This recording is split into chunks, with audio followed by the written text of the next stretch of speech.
नमस्कार, मेरो नाम जीवन भण्डारी। म चाहिँ अहिले शास्त्री तृतीय वर्षमा अध्ययनरत छात्र हुँ। हामीले चाहिँ बाहुन पोडकास्ट भन्ने एउटा सामाजिक सञ्जाल खोलेका छौँ। फेसबुक, टिकटक, युट्युब र इन्स्टाग्राम चारैमा हाम्रा आइडीहरू छन्। हजुरहरूले फलो गर्न पनि सक्नुहुन्छ। र अब बाहुन पोडकास्ट भनेको के हो त भन्न खोजेको, हाम्रा जति पनि धार्मिक सांस्कृतिक कुराहरू छन्, पौराणिक कुराहरू छन्, तिनीहरूलाई चाहिँ सबैका माझ साझा गर्ने चाहिँ हाम्रो यो गर्ने खाले एउटा प्लेटफर्म हो।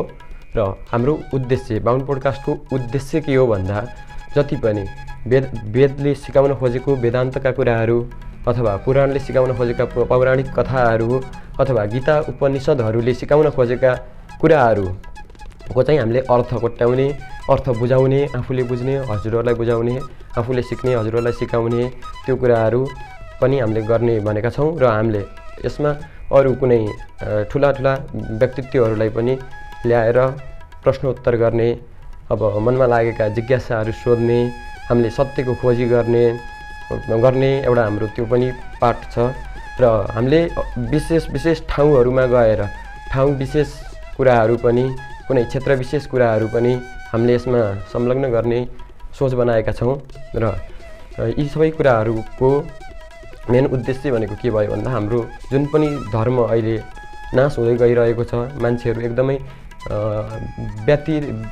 एकदमै चिन्तित, दुखी अनि एकदमै अहिले डिप्रेस, त्यस्तो खाले समाजै त्यस्तै भइरहेको छ। हामीले चाहिँ सबै सुखी भौँ, सबै खुसी भौँ, सबै शान्ति भौँ, जिन्दगीलाई शान्तिपूर्वक बिताउँ भन्ने कुरालाई, यो ज्ञानलाई फैलाउनका लागि चाहिँ हामीले यसको मूल उद्देश्य हामीले यो बनाएका छौँ। वेदान्तले सिकाएको जस्तो जीवनशैली, गीताले सिकाएको जीवनशैली, गीताले दिएको उपदेशहरूकै बारेमा हामीले छलफल गर्ने सोच बनाएका छौँ। ल, हजुरहरू र हामी सँगसँगै अगाडि बढौँ, वेदान्तलाई जानौँ, आफूलाई बुझौँ, धर्मलाई बुझौँ, ज्ञानलाई बुझौँ, सत्यलाई बुझौँ। यो सबै कुरा बुझ्न हजुरहरू पनि सँगै हुनुहुन्छ, हामी पनि सँगै छौँ।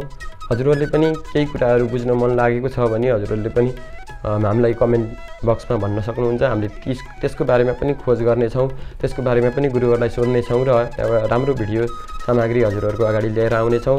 र हजुरहरूले देखेका कमी कमजोरीहरू, हाम्रो त अब